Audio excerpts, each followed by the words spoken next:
நம்முடைய பிதாவாகிய தேவனாலும் கர்த்தராகிய இயேசுவினாலும் பரிசுத்த ஆவியினாலும் கிருபையும் சமாதான ஆசீர்வாதமும் உங்கள் மேல் தங்கி பெருகுவதாக. இந்த நாளிலும் கர்த்தருடைய வார்த்தைக்கு நேராய் திரும்புவோம்.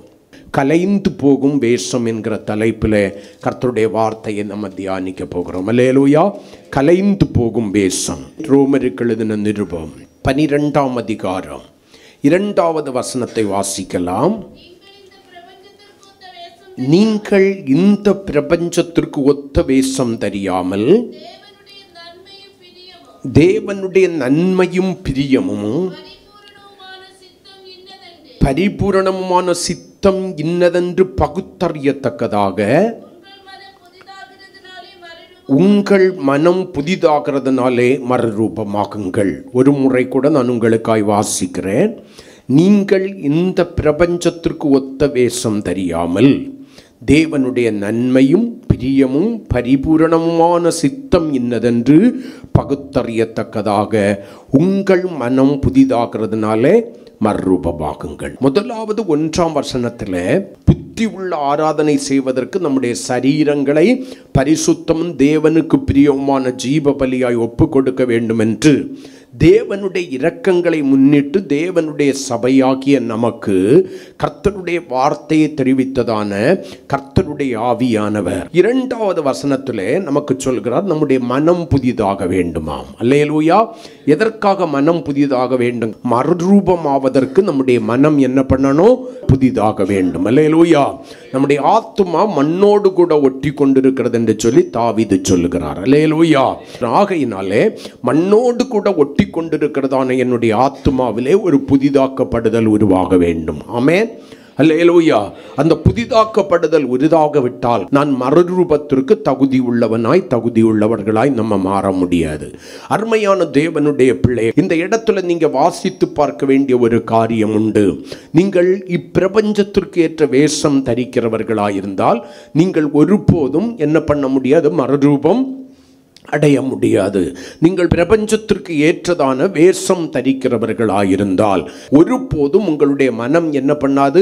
புதிதாகவே ஆகாது. தேவன் தம்முடைய கிருபையினாலே நம்மை அழைத்து தம்முடைய இரத்தத்தினாலே நம்மை கழுவி சுத்திகரிக்கிறதான வேளையில் பழைய மனுஷனுடையதான சுபாவங்கள் நம்மிலிருந்து வெளிப்படாதபடிக்கு நம்முடைய உள்ளத்திலே புதிதான ஆவி உள்ளவர்களாகி மெய்யான நீதியிலும் பரிசுத்தத்திலும் தேவனுடைய சாயலாக சிருஷ்டிக்கப்பட்ட புதிய மனுஷனை தரித்து கொள்ள வேண்டும் என்று சொல்லி எபேசியருக்கு எழுதின நிருபம் 4ஆம் அதிகாரம் 22 முதல் சில வசனங்களை நீங்கள் வாசிக்கிறதான வேளையில் வேதம் நமக்கு கற்றுக் கொடுக்கிறது. அல்லேலூயா.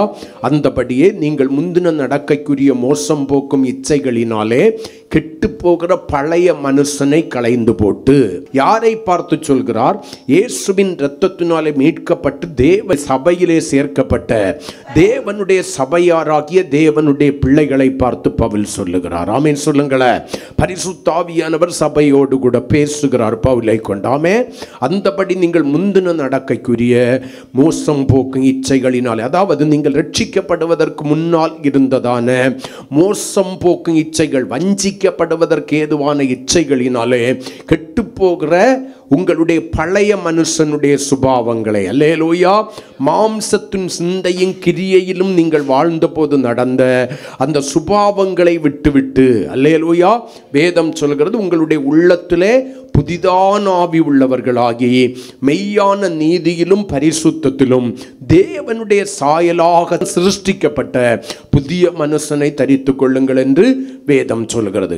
அப்ப அந்த வேத வசனம் ஒரு காரியத்தை நமக்கு இந்த வசனத்தின் அடிப்படையிலே சொல்கிறேன் கற்றுக் கொடுக்கிறது. ஒன்று, உங்களுடையதான மாமிசத்தின் கிரியைகள். மேல வாசிச்சமே 1வது வசனத்துல உங்கள் சரீரங்கள் தேவனுக்கு பரிசுத்தமும் பிரியவுமான ஜீவ பலியாய் ஒப்பு கொடுக்கப்படும் போது உங்கள் உள்ளம் மாறுகிறது. ஆமென்.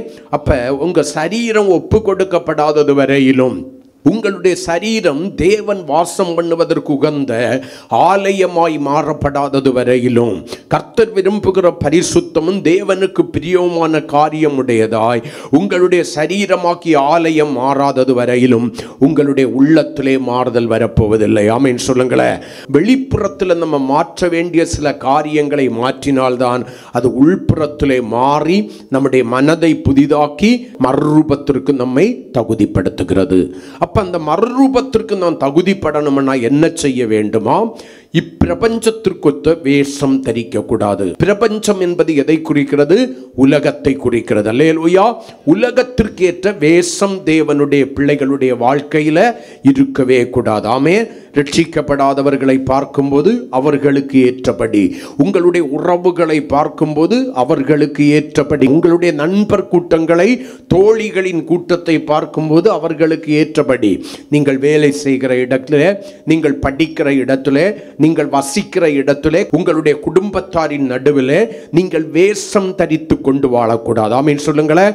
எங்கும் எப்பொழுதும் கிறிஸ்துவை வெளிப்படுத்தி வாழுகிறவர்களாக, புதிதாக்கப்பட்ட உங்களுடைய அனுபவத்தை வெளிப்படுத்தி வாழ்கிறவர்களாக, மற்றவர்கள் உங்களை பார்க்கிறதான வேளையில் இவனுக்கு என்ன சம்பவித்தது, இவளுக்கு என்ன சம்பவித்தது, இதுவரையும் இவர்களிடத்தில் இல்லாத ஒரு மாற்றத்தை நான் பார்க்கிறேனே, இவளிடத்தில் இல்லாத ஒரு மாற்றத்தை பார்க்கிறேனே, இந்த மாற்றத்திற்கு காரணம் என்ன என்று சொல்லி அவர்கள் உங்களை பார்த்து வியப்படையத்தக்கதாக, ஆச்சரியப்படத்தக்கதாக உங்களுடைய மாற்றங்கள் இருக்க வேண்டும். ஆமென் சொல்லுங்களேன். அல்லேலூயா. அப்ப சரீரம் தேவனுக்கு பரிசுத்தமும் பிரியமான ஜீவ பலியாய் ஒப்பு கொடுக்கப்படலைன்னா மனம் மாறவே மாறாது. அப்ப அதுக்கு மிகவும் முக்கியமான ஒரு காரியம் என்ன? நீங்கள் வேஷம் தரிக்கிறவர்களாய் இருக்கக்கூடாது. ஆமென் சொல்லுங்களேன். வேஷம் தரித்தல் என்றால் என்ன? ஆளுக்கு ஏற்றபடி, இடத்துக்கு ஏற்றபடி நம்முடையதான சுபாவங்களை மாற்றிக்கொள்கிறது, நம்முடைய தன்மைகளை மாற்றிக்கொள்வது. இப்ப எனக்கு எது பிடிக்காதோ அதற்கு ஏற்றபடி என்னிடத்திலே நடந்து கொள்வது. அல்லேலூயா.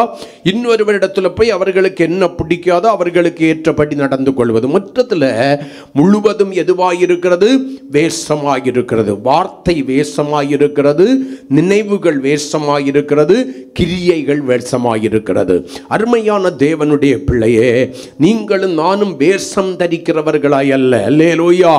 எவ்வளவு பெரிய வேஷம் போட்டாலும் ஒரு நாள் உங்களையும் என்னையும் அறியாமல் நம்முடைய வேஷம் என்ன பண்ணிரும்? கலைந்து போய்விடும் என்கிறதான தேவனுக்கு பயப்படுகிற பயம் இருக்க வேண்டும். உங்களுடைய வேஷம் உங்களையும் அறியாமல் ஒரு இடத்திலே கலைக்கப்படுகிறதான வேளையில் வெட்கப்பட போவது கர்த்தருக்கு ஸ்தோத்திரம் அவர்கள் அல்ல, நீங்கள் தான் வெட்கப்பட போகிறீர்கள். எந்த காரியத்திற்காக நீங்கள் வேஷம் தரித்தீர்கள் தெரியுமா? அவர்களிடத்திலே நல்ல பெயர் வாங்க வேண்டும் என்பதற்காக. அல்லேலூயா. ஆமே. சில நன்மைகளை சுதந்திரிக்க வேண்டும் என்பதற்காக. அது உங்களுடைய வாழ்க்கையிலே ஒரே நிமிடத்திலே நீங்கள் கைகளினால் வேஷம் போட்டு கட்டினதான் அந்த காரியத்தை உங்களுடைய வேஷம் கலையும் போது ஒரே நிமிடத்திலே உடைத்து போடுகிறீர்கள். அல்லேலூயா. அதுவரையும் உங்களை உண்மையாய் நேசித்தவர்கள், சி இவனா இவளா இப்படி இருந்திருக்கிறானே, இப்படி இருந்திருக்கிறாளே என்று சொல்லி உங்களை தூசிப்பதற்கு ஏதுவாகும்.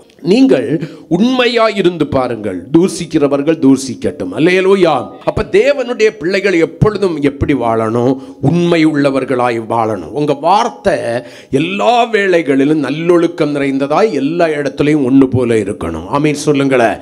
உங்களுடைய பார்வை எல்லா இடத்துலையும் நல்லொழுக்கம் நிறைந்ததாய் ஒன்று போல இருக்கணும். உங்களுடைய நினைவுகள் எல்லா இடத்துலையும் ஒன்று போல ஒழுக்கம் நிறைந்ததாய் இருக்கணும். நீங்கள் உள்ளத்துல எதை நினைக்கிறீங்களோ அதை தான் பேச வேண்டும். நீங்க உள்ளத்துல ஒரு ஆளை பிடிக்கவே பிடிக்காதுன்னு வச்சுக்கோங்களேன், அந்த வெறுப்பை உங்களுடைய உள்ளத்துக்குள்ளால வச்சுக்கிட்டு உங்களுடைய உதடுகளினாலே அவர்களை நல்லா பிடிக்கிறது போல, அவர்களை நீங்கள் நேசிக்கிறது போல, அன்பு கூறுகிறது போல நீங்கள் வார்த்தைகளை வெளிப்படுத்தினீர்களே, ஆனால் நீங்க என்ன பண்றீங்க? வேஷம் தரிக்கிறவர்களாக இருக்கிறீர்கள். ஆமென் சொல்லுங்களேன்.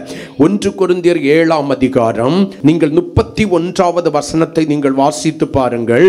அப்போஸ்தலனாகிய பவுல் அங்கே ஒரு காரியத்தை சொல்கிறார். இவ்வுலகத்தை அனுபவிக்கிறவர்கள் அதை தகாத விதமாய் அனுபவியாதவர்கள் போலவும் இருக்க வேண்டும். காரணம் என்ன?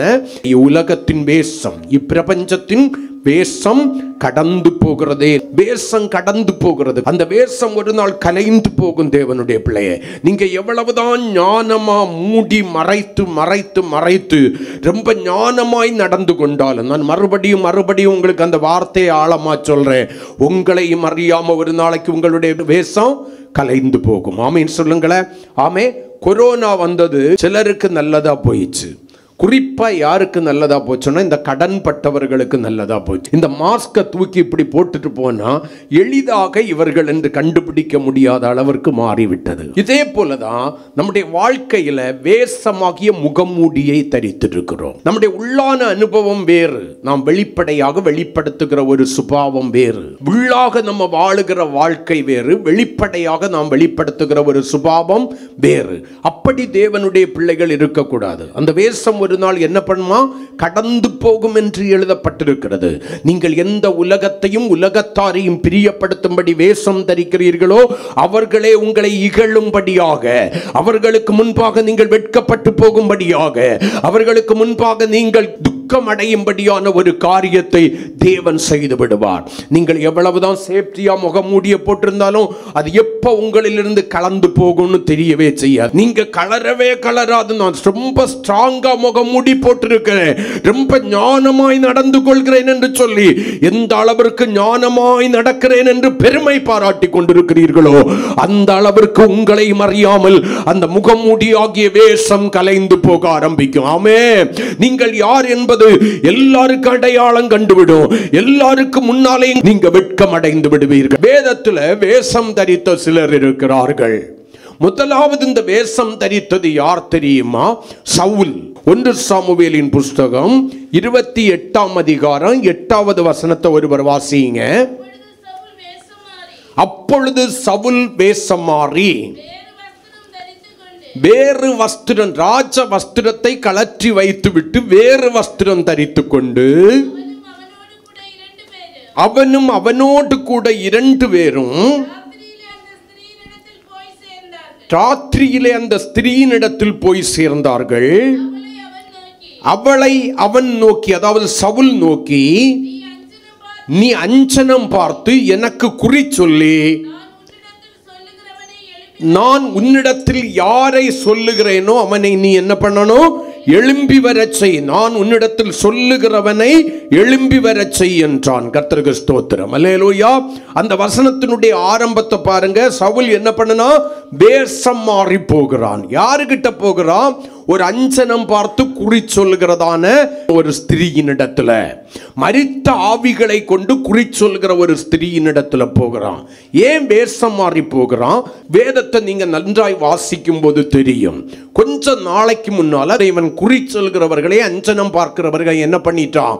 தேசத்தில் இராதபடிக்கு கொன்று போட்டான். இந்த சவுலுடைய வாழ்க்கையில ஒரு இக்கட்டான சூழ்நிலைக்கு இந்த சவுல் ராஜா தள்ளப்படுகிறார். இஸ்ரவேலின் மேல் முதல் ராஜாவாக அபிஷேகம் பண்ணப்பட்டவன் 40 வருடங்கள் இஸ்ரவேலை என்ன பண்ணனா? இவன் ஆளுகை செய்தான் என்று சொல்லி வேதம் சொல்கிறது. அப்படி 40 வருடங்கள் இஸ்ரவேலையும் சமஸ்த இஸ்ரவேலையும் ஆளுகை செய்ததான இந்த சவுல் கர்த்தரை விட்டு விட்டான். கர்த்தர் அவனை விட்டு விட்டார். ஆமென் சொல்லுங்களேன். தேவனுடைய கற்பனையை கை கொண்டு நடப்பதை அவன் பாரமாக எண்ணினான். தேவனுடைய வார்த்தையை மீறி நடக்கிறவன் எவனோ எவளோ அவர்கள் கர்த்தரை விட்டு விடுகிறார்கள். அவர்களை கர்த்தரும் விட்டு விடுவார். அல்லேலூயா. இப்ப சத்துருக்கள் வந்து இவனை சூழ்ந்து நிற்கிறார்கள். இவனையும் இவனுடைய தேசத்தையும் அழிப்பதற்கு, யுத்தம் செய்து பிடிப்பதற்கு, அடிமையாக்குவதற்கு, இவர்களை கொன்று போடுவதற்கு பெலிஸ்தர் என்கிற சத்துருக்கள் கடற்கரை மணலத்துணையாய் வந்து திரளாய் கூடியிருக்கிறார்கள். ஆமென் சொல்லுங்களேன். இவன் தேவனிடத்துல போய் விசாரிக்க போகிறான். ஆனால் தேவன் இவனுக்கு என்ன பண்ணல? மறு உத்தரவு கொடுக்கவே இல்லை. மறுபடியும் சொல்கிறேன், கர்த்தரை அவன் விட்டு விட்டபடியினாலே கர்த்தர் அவனை விட்டு விட்டார். அவனுக்கு மறு உத்தரவு கொடுக்கப்படவில்லை. ஒரு பயம் அவனை சூழ்ந்து கொள்கிறது. என்ன செய்வது, அடுத்து என்ன சம்பவிக்கும் என்கிறதான ஒரு தெளிவு இல்லை.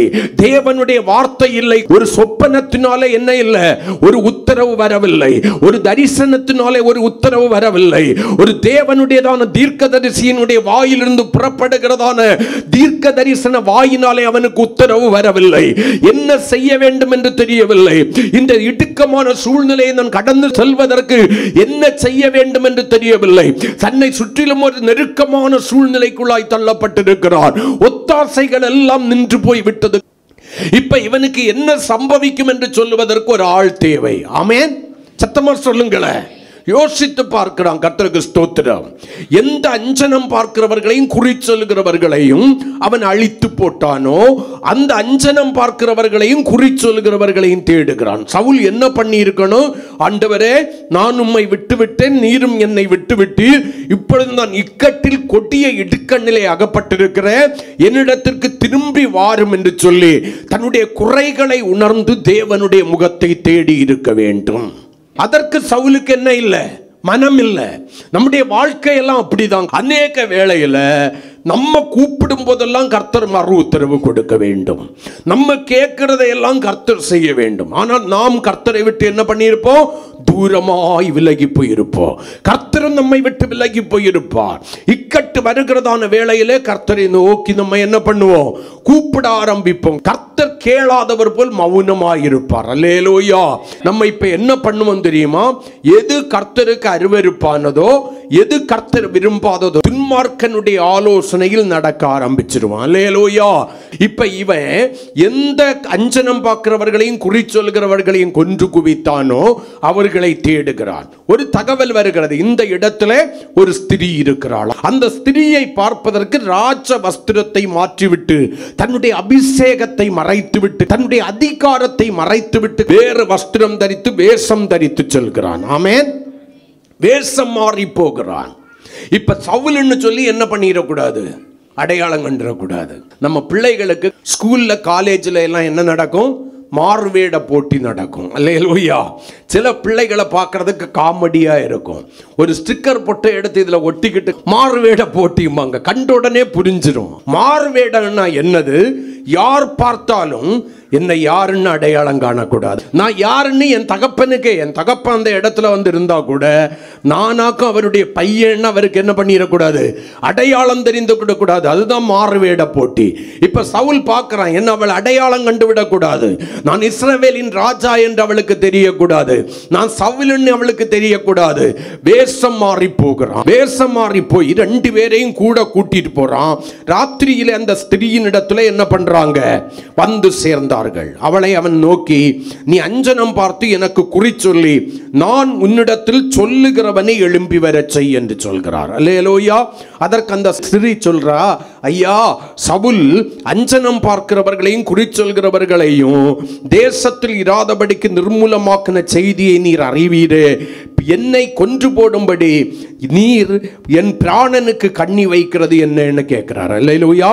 அடுத்த வசனத்துல வாசிச்சீங்கன்னா, மாறு வேஷத்துல இருக்கிற சவுல் இப்ப சொல்றான், வேஷம் தரித்து கொண்டிருக்கிற சவுல் சொல்றான், இந்த காரியத்திற்காக உனக்கு பொல்லாப்பு வராது என்பதை கர்த்தருடைய ஜீவனை கொண்டு சொல்லுகிறேன் என்று அவளுக்கு கர்த்தர் மேல் ஆணையிட்டான். இப்ப கேட்கிற அந்த ஸ்திரீ, நான் உமக்கு யாரை எழும்பி வர பண்ண வேண்டும்? அல்லேலூயா.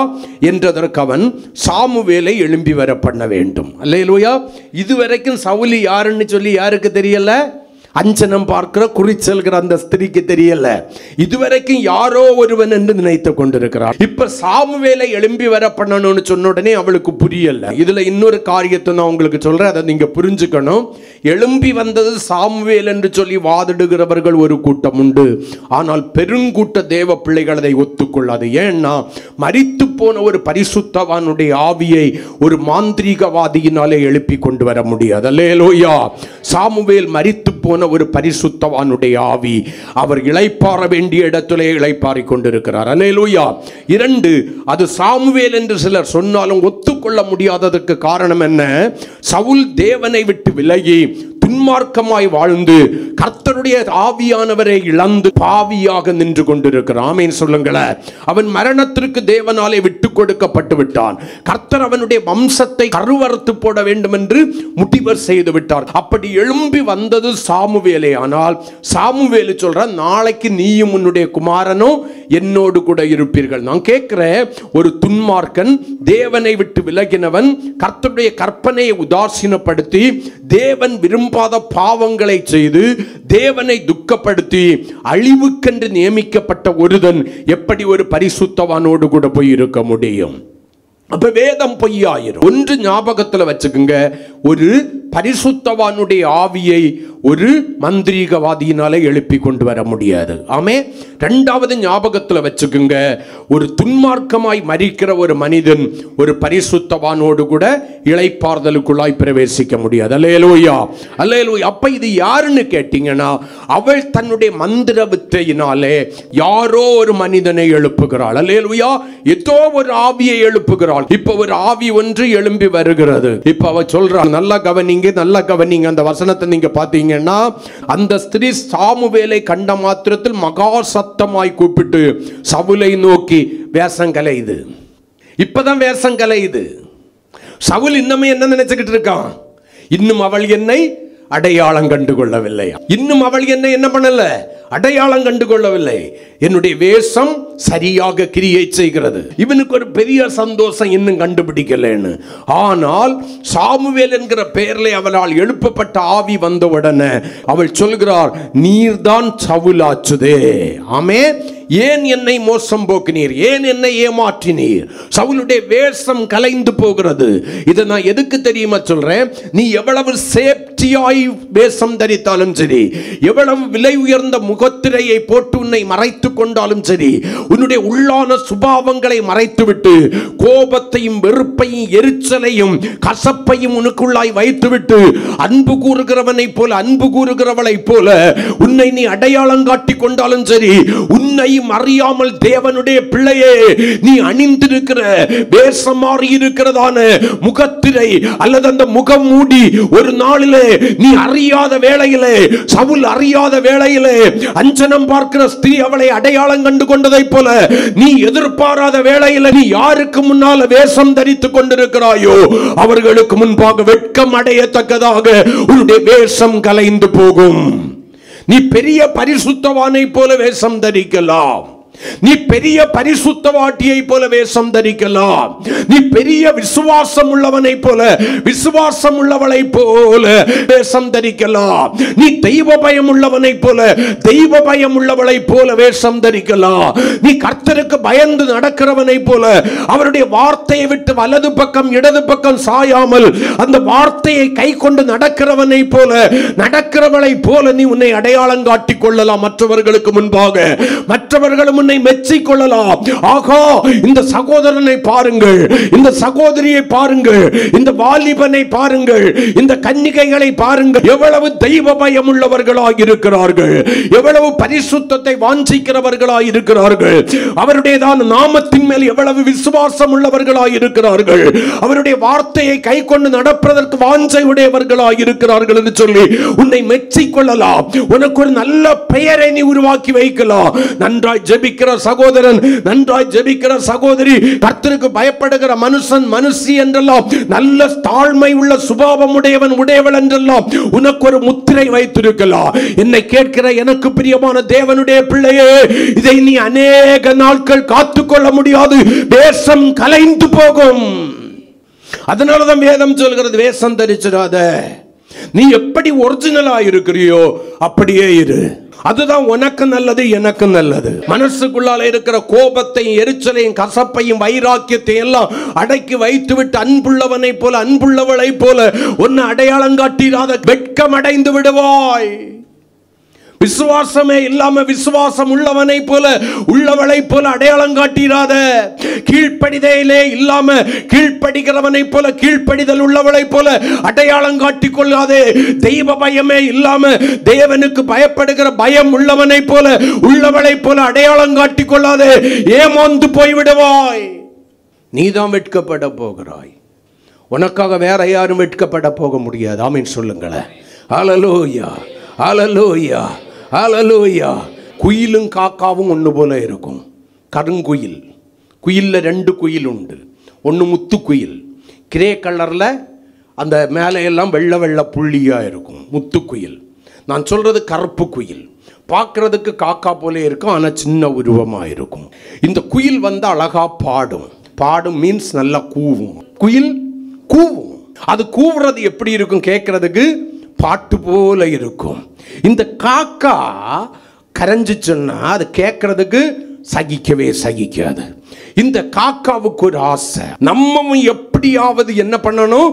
குயிலா மாறிடணும், எல்லாரையும் நம்ப வச்சிடணும். பல நாட்கள் பயிற்சி எடுத்தது, முடிவிலே ஜெயித்து விட்டது. குயிலை போல கூவ கற்றுக்கொண்டது. அந்த அளவுக்கு இனிமையா இல்லைனாலும் ஒரு அளவுக்கு மெயின்டைன் பண்ணிச்சு. ஒரு நாளில் அது விரும்பின ஒரு ஆகாரம் கிடைக்கிறது. காக்காவுக்கு ஒரு சுபாவம் உண்டு, நம்மளை போல இல்லை. நம்ம எல்லாம் கிடைச்சது வரைக்கும் எனக்கு, என் பொண்டாட்டிக்கு, என் பிள்ளைக்கு, நீதியா இருந்தால் கெட்டு போனாலும் பரவாயில்ல, எவனுக்கும் கொடுத்துடாத, எவளுக்கும் கொடுத்துடாத. ஆனால் காக்கா அப்படி கிடையாது. ஒரு காரியத்தை பார்த்துட்டுன்னா இனத்தை எல்லாம் கூப்பிட ஆரம்பிக்கும். இந்த பொருளை பார்த்த உடனே காக்கா என்ன பண்ணுச்சு? நான் குயிலுங்கிறத மறந்து காக்கான்னு கத்த ஆரம்பிச்சிச்சு. சில வேளைகளில் எங்கும் பேலன்ஸ் பண்ணி நிற்க முடியாது. நீ உண்மை உள்ளவனை போல, ஒழுக்கம் உள்ளவனை போல, உண்மை உள்ளவளை போல, ஒழுக்கம் உள்ளவனை போல நீ எவ்வளவுதான் வேஷம் போட்டாலும் சில இடத்துல உன்னை அறியாம உன்னுடைய ஒழுக்கமின்மை வெளிப்பட்டு விடும். வார்த்தையாக, கிரியையாக உன்னுடைய உண்மையின்மை வெளிப்பட்டு விடும். நீங்க எதை கட்டி காக்க வேண்டும் என்று நினைக்கிறீர்களோ, மற்றவர்களுக்கு முன்பாக நீங்கள் யோக்கியனாய் விளங்க வேண்டும் என்று, அது உங்களையும் அறியாமல் இந்த சவுல போல என்ன பண்ணிடும்? கலைந்து போகும். இரண்டாவது ஒரு மனுஷி வேஷம் தரித்து கொண்டு சொல்ற, இது ஆழமான ஒரு காரியம். நான் மேலோட்டமா உங்களுக்கு சொல்றேன். இவளுடைய பெயர் எழுதப்படவில்லை, ஆனால் இவளுடைய கணவனுடைய பெயர் எழுதப்பட்டிருக்கிறது. இவள் யார்? எரோபெயாம் என்கிறதான இஸ்ரவேலின் ராஜாவினுடைய மனைவி. சவுல் சரியில்லைன்னு ராஜ்யபாரத்தை யாரு கையில கொடுக்கிறாரு? தாவீதுடைய கரத்திலே கொடுக்கிறார். அவன் என்னுடைய இருதயத்திற்கு ஏற்றவன் என்று சொல்லி.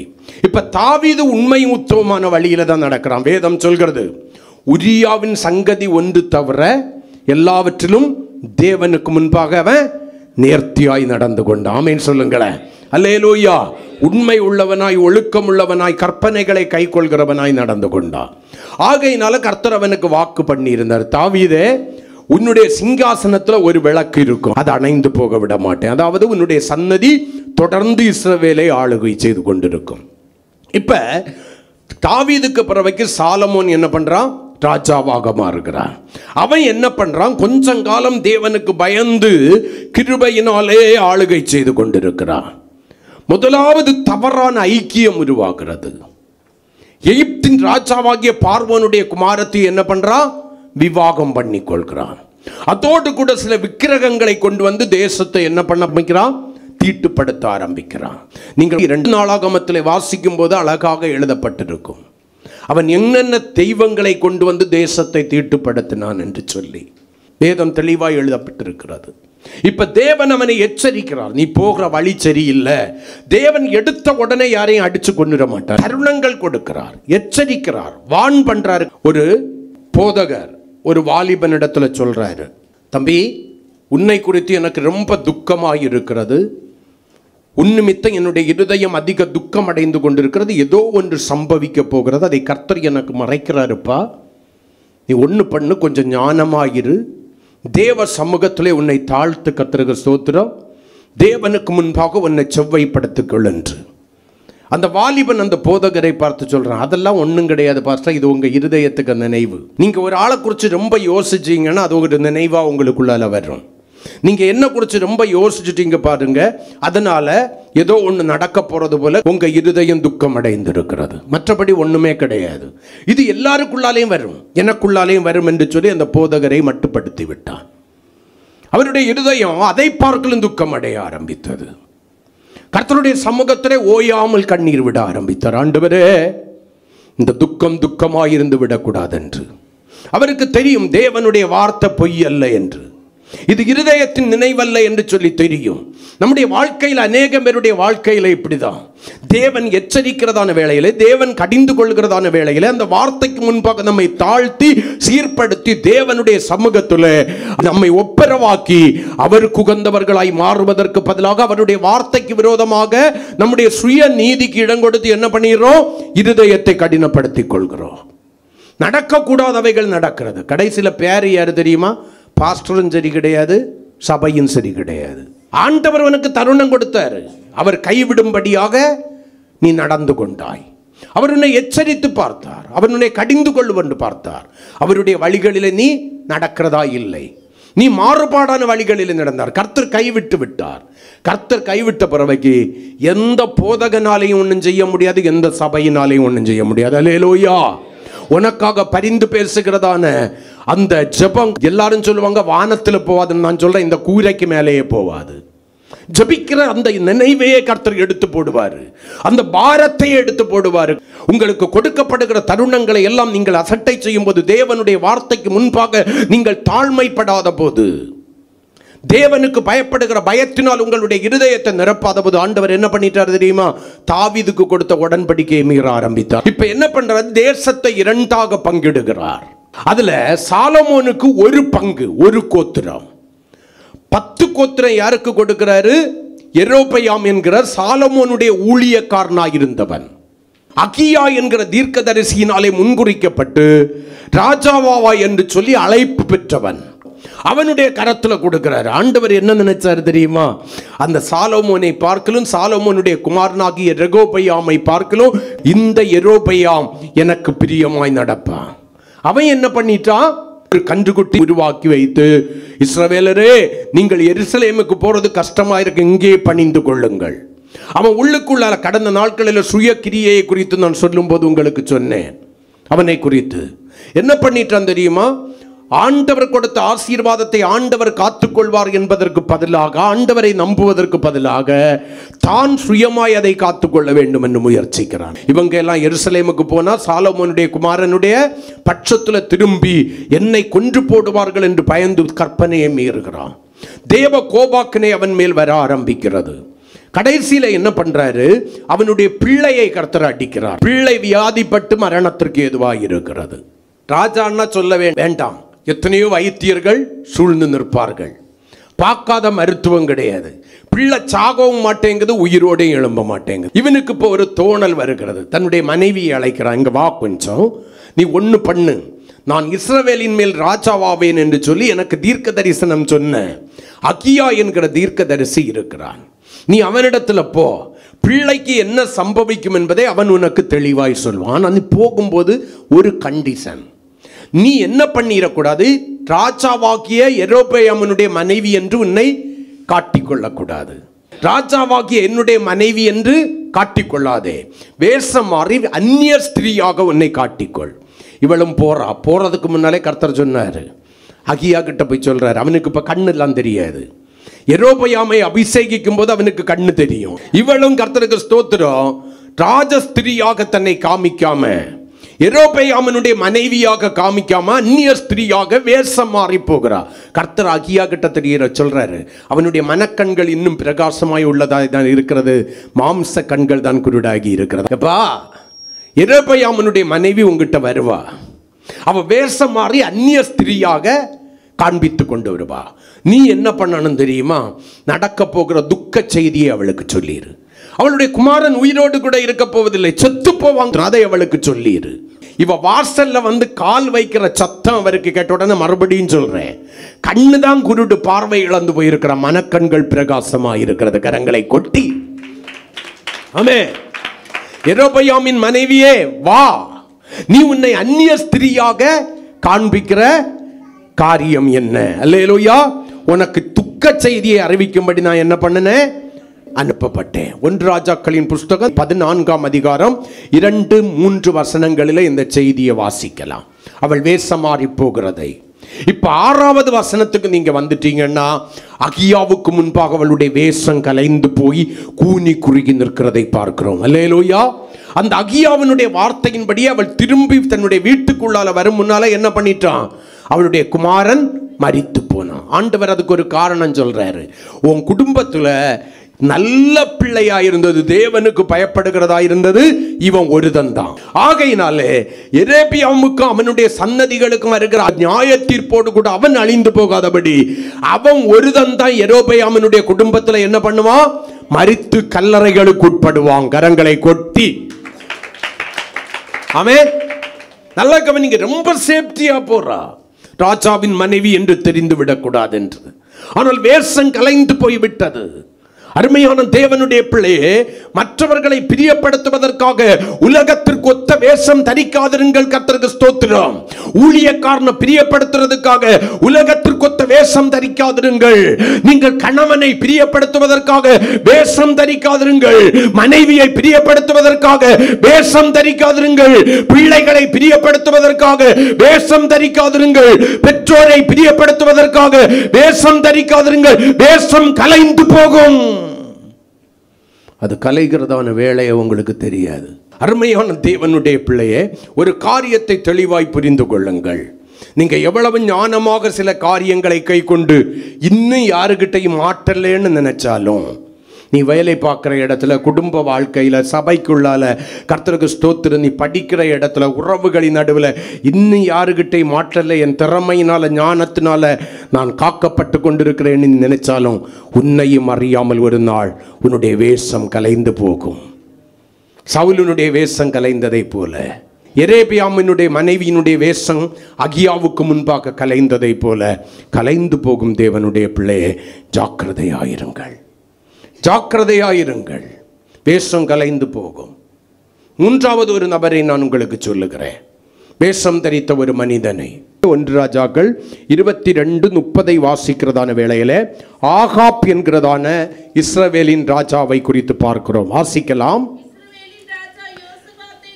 இஸ்ரவேலின் ராஜா யூதாவின் ராஜாவாகிய யோசபாத்தை நோக்கி, நான் வேஷம் மாறி யுத்தத்தில் பிரவேசிப்பேன், நீரோ ராஜவஸ்திரம் தரித்திரும் என்று சொல்லி இஸ்ரவேலின் ராஜா வேஷம் மாறி யுத்தத்திலே பிரவேசித்தான். கரங்களை கொட்டி அல்லேலூயா.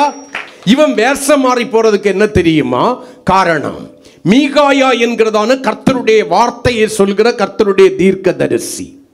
அந்த தீர்க்கதரிசி சொல்லுகிறான், இந்த ஆகாப் ராஜாவினுடைய எசபேலினுடைய தீர்க்கதரிசிகள் எல்லாம் சொல்லுகிறார்கள், ராஜாவே நீர் யுத்தத்திற்கு போகும், கர்த்தருடைய சத்துருக்களை உம்முடைய கரத்துல என்ன பண்ணுவாரு?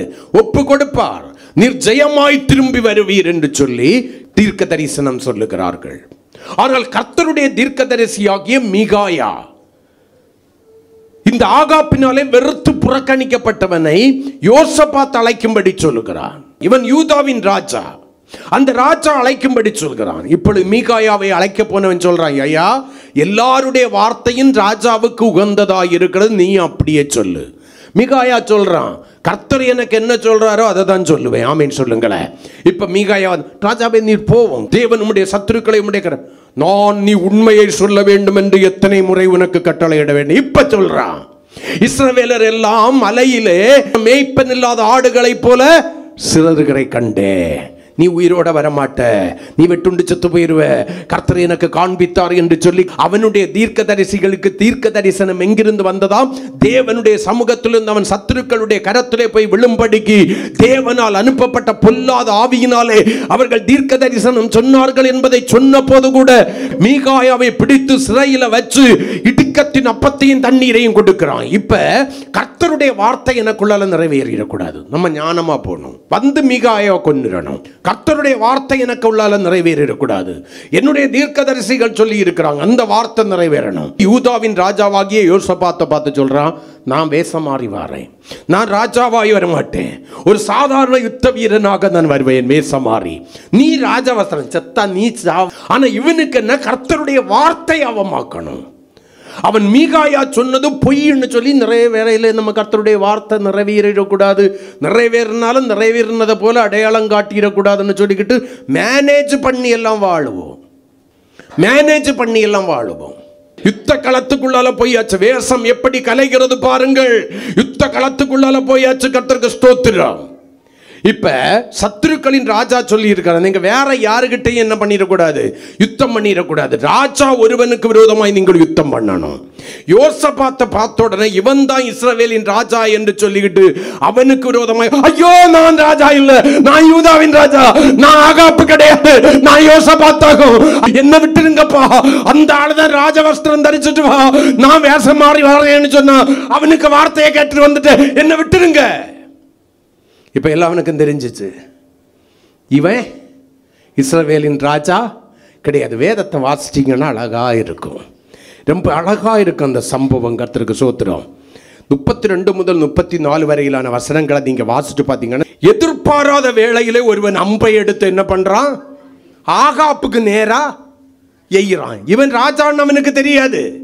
எதிர்பாராத விதமாக எய்த அம்பு ஆகாப்பினுடைய எங்க பண்ணுச்சு, அல்லேலூயா, விழாவில் வந்து பட்டுச்சு. இப்ப கத்துறான், ஐயோ என்ன புறம்பே கொண்டு போங்க, எனக்கு காயம் பட்டது என்று சொல்லி அவன் ரதத்துல நிறுத்தி வைக்கிறார்கள். அவனுடைய வேஷம் கலைந்து போய்விட்டது. இவன் தான் இஸ்ரவேலின் ராஜா என்று மரித்து போகிறான், மரித்து போகிறான்.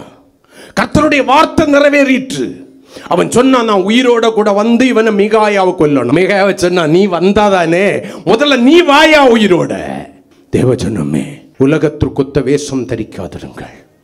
நீங்கள் வேஷம் தரித்து வாழ்வதற்கு அழைக்கப்பட்டவர்கள் அல்ல, கிறிஸ்துவை தரித்து வாழ்வதற்கு அழைக்கப்பட்டவர்கள். ஆமென் சொல்லுங்களேன். இன்னும் சொல்லிக்கிட்டே போகலாம். சங்கீதம் 39:6 வாசிச்சீங்கன்னா வேதம் சொல்கிறது, வேஷமாகவே மனுஷன் திரிகிறான், விருதாகவே என்ன பண்றான், சஞ்சலப்படுறான். எனக்கு பிடிச்ச ஒரு பாட்டுண்டு, வேஷம் போடுறான் மனுஷன், வேஷம் போடுறான், சஞ்சலப்படுறான், வீணா அழிஞ்சு போகிறான், ஆஸ்தி பாஸ்தி சேர்த்து வச்சு ஆட்டம் போடுறான், அதை வாரிக்கொள்வார் யாரோ என்று அறியாதிருக்கிறான். ஆஸ்தி பாஸ்தி சேர்த்து வச்சு ஆட்டம் போடுறான், அதை வாரிக்கொள்வார் யாரோ என்று அறியாதிருக்கிறான். பண ஆசைக்கு பேரு எல்லா தீமைக்கும் வேறு, பண ஆசைக்கு வேறு எல்லா தீமைக்கும் வேறு என வேதம் சொல்லும் வார்த்தை மறந்து தன்னை மறந்து வேஷம் போடுறான், சஞ்சலப்படுறான், அழிஞ்சு போகிறான். ஐயோ வேஷம் போடுறான் மனுஷன், வேஷம் போடுறான், சஞ்சலப்படுகிறான், வீணா அழிஞ்சு போகிறான், வேஷம் போடுறான். வேஷம் கலஞ்சு போகும் நாள் விரைவில் நெருங்குதே, நடுவானில் இயேசுவோடு தூதர் சேனை இறங்குது. வேஷம் கலஞ்சு போகும் நாள் விரைவில் வருகுது, நடுவானில் இயேசுவோடு தூதர் சேனை இறங்குது. பதர் மறந்து போக மணிக்களத்தில் குவியுதே, பதர் மறந்து போக மணிக்களத்தில் குவியுது. வேத வசனம் கேட்டு நடக்கும் போது வாழ்வில் இன்பம் இதை மறந்து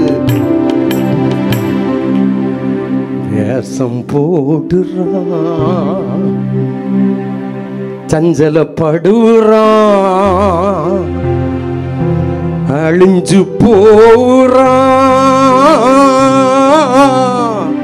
ஐயோ வேஷம் போடுறான் மனுஷன், வேஷம் போடுறான், அழிஞ்சு போகிறான், வீணா அழிஞ்சு போகிறான். வேஷம் போடுறான் மனுஷன், வேஷம் போடுறான், சஞ்சலப்படுறான், வீணா அழிஞ்சு போடுறான். வேஷம் கலைஞ்சு போகும் நாளும் விரைவில் வருது. இதுவரைக்கும் காத்திருப்ப, வேஷத்தை பத்திரப்படுத்தி இருப்ப. நரிக்க வேஷம் தண்ணி தொட்டியில் விழுந்து கலைஞ்சது போல கலையும் நாள் சீக்கிரம் வருது. நடுவானில் இயேசுவோடு தூதர் சேனை இறங்குது. பதர் பறந்து போக மணி களத்தில் குவியுது. வேத வசனம் கேட்டு நடக்கும்போது வாழ்வில் இன்பம் இதை மறந்து.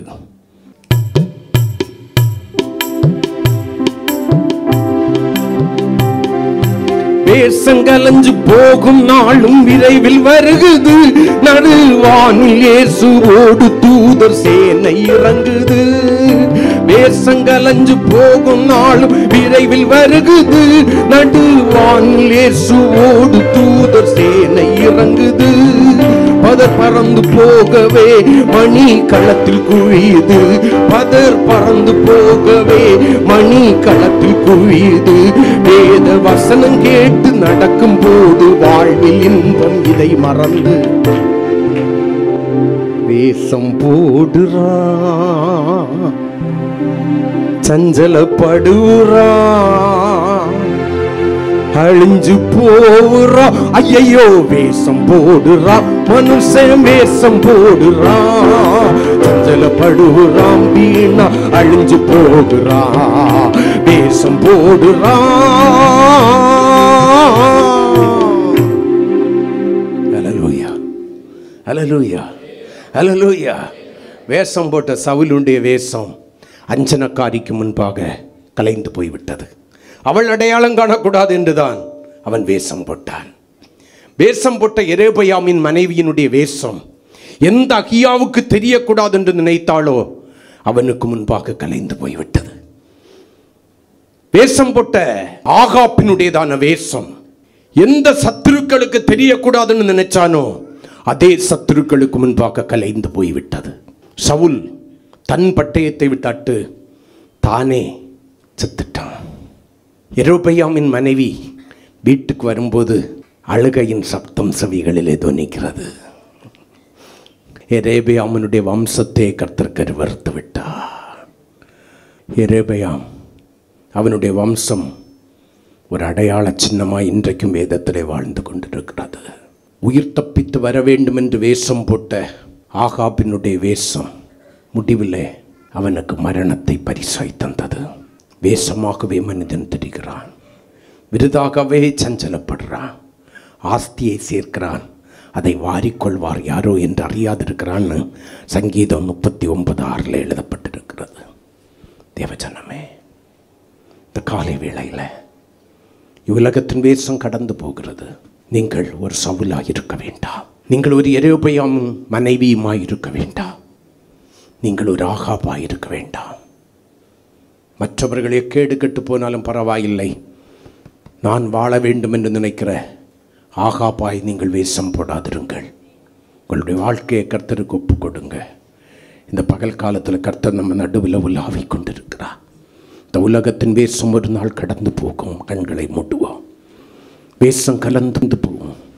அன்னைக்கு நீ வெட்கப்பட்டு போவாய்.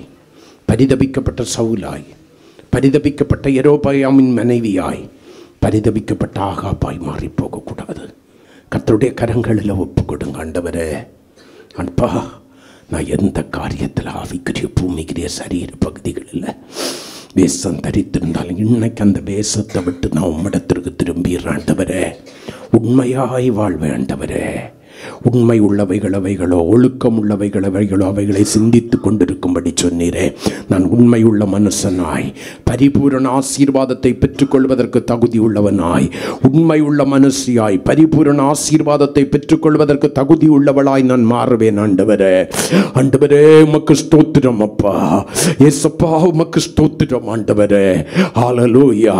இந்த வேஷத்தை நீர் கலைத்து போடுவதற்கு முன்னால, நீர் என்னுடைய முகமூடியை கலைத்து போடுறதுக்கு முன்னால, நான் தரித்திருக்கிற இந்த வேஷத்தை விட்டு மனம் திரும்புகிறேன். ஆண்டவரே, என்னுடைய உள்ளம் உண்மையா இருக்கும், என்னுடைய வார்த்தை உண்மையா இருக்கும், என்னுடைய கிரியைகளாகிய செய்கைகள் உண்மை உள்ளவைகளாயினு இருக்க. ஆண்டவரே, உண்மையாய் அன்பு கூறுவேன், உண்மையாய் தாழ்மைப்படுவேன், உண்மையாய் கீழ்ப்படிவேன், உண்மையாய் தெய்வ பயம் உள்ளவனாய் உள்ளவளாய் மாறுவேன். ஆண்டவரே, ஹல்லேலூயா. எல்லாவற்றிலும் உண்மை இருக்கும்படி என்னுடைய வாழ்க்கையை ஒப்பு கொடுக்கிறேன். என் மனைவி எனக்கு பிடிக்காத அன்பாக இருக்கிறது போல அடையாளம் காட்டுறேன். என் கணவனை எனக்கு பிடிக்காத வெறுக்கிறேன், ஆனால் அவர்கிட்ட அன்பாக இருக்கிறது போல அடையாளம் காட்டுறேன். என் பெற்றோரை எனக்கு பிடிக்காது, கர்த்தருக்கு ஸ்தோத்திரம், நான் அன்பாக இருக்கிறது போல நடிச்சுக்கிட்டு இருக்கிறேன். கர்த்தருக்கு ஸ்தோத்திரம். என் தேவ ஊழியக்காரனை எனக்கு பிடிக்கவே பிடிக்காது, ஆனால் அவர்கிட்ட அன்பாக இருக்கிறது போல அடையாளம் காட்டி கொண்டிருக்கிறேன். எனக்குள்ளால கசப்பு இருக்கிறது, எனக்குள்ளால வைராக்கியம் இருக்கிறது, எனக்குள்ளால கோபம் இருக்கிறது, எனக்குள்ளால எரிச்சல் இருக்கிறது. இருக்கிறது. ஆமே, ஆகாப் சொன்னது போல என்னை குறித்து நன்மைக்காய் அல்ல தீமையாகவே எப்பவும் சொல்றாரு. என்னை குறித்து நன்மைக்காய் அல்ல தீமையாகவே எப்பவும் சொல்றான்னு சொல்லிக்கிட்டு மீகாயாவை குறித்து ஆகாப் சொன்னதை போல உங்களுடைய உள்ளம் நிரம்பி இருக்கலாம். தேவனுடைய பிள்ளையே, இந்த பகல் காலத்தில் உண்மையான தாழ்மை, உண்மையான அன்பு, உண்மையான தெய்வ பயம், உண்மையான கீழ்ப்படிதல், உண்மையான விசுவாசம், உண்மையான பரிசுத்தம், இவைகளை நம்முடைய வாழ்க்கையிலே அலங்காரங்களாக எடுத்துக்கொண்டு கிறிஸ்துவை தரித்து கொண்டு, வேஷம் தரிக்கிறவர்களாய் அல்ல, கிறிஸ்துவை தரித்து கொண்டு கிறிஸ்துவை வெளிப்படுத்தி வாழுவோம். கர்த்தர் உங்களை ஆசீர்வதிப்பார். நீங்கள் ஒரு சவுலாயிராதபடி, ஒரு எரோபயாமும் மனைவியுமாயிராதபடி, ஒரு ஆகாபாயிராதபடி இந்த பகல் காலத்தில் உங்களுடைய வாழ்க்கையை ஒன்று கூட சீர்தூக்கி பாருங்கள், சீர்படுங்கள். இயேசு சீக்கிரம் வருகிறார். ஆமென்.